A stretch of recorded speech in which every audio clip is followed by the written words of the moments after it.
Elke giet haar eigen gang. Hast jou ek een teddybeer? En als die teddybeer voort is, om er wel eens wat oors bij die op bed lezen, zo sto dan wol sliepen kunnen? Nou, beer Boeloe net. Miauw. Hier Jannie zijn. Goh, kist wel begrepen dat Gepke wel een joentje op stap wil. Miauw, het is krijgt als mij als ik neer een moes vangen mocht. Maar Gepke is geen kat. Ze is een teddybeer die bij mij op bed lezen mat. Cool, beer Boeloe. Gepke is likwijls och zo blij dat ze boeten omstapt in de tjustere nacht. Ja, wees. Heerlijk. Eindelijk vrij. De mannen, de sterren.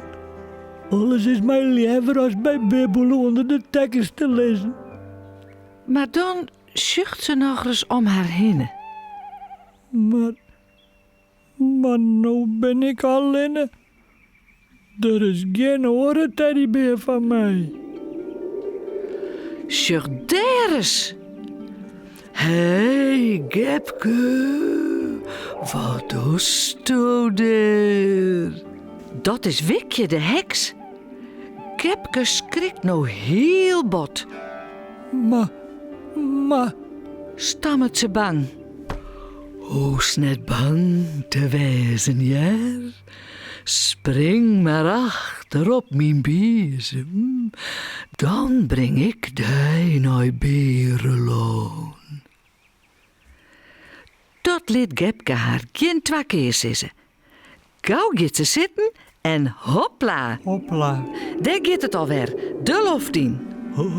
Houd die goed vast, Gepke. Wij gaan omheeg.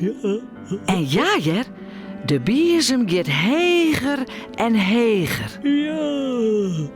Een skofke letter vliegen ze boven een heeg gebouw. Hier is Berenloon. Dat is een hele grote winkel, maar boet is goed. Daar zal altijd wel een leuke beer bij zitten voor die. Als vriendje, zei Wikje dan. Ik zet hij dadelijk op het dak. Goed? Goed. Nou, en wat zal Gepke dan belibje? Morgen? Maar weer afwachten. Ja.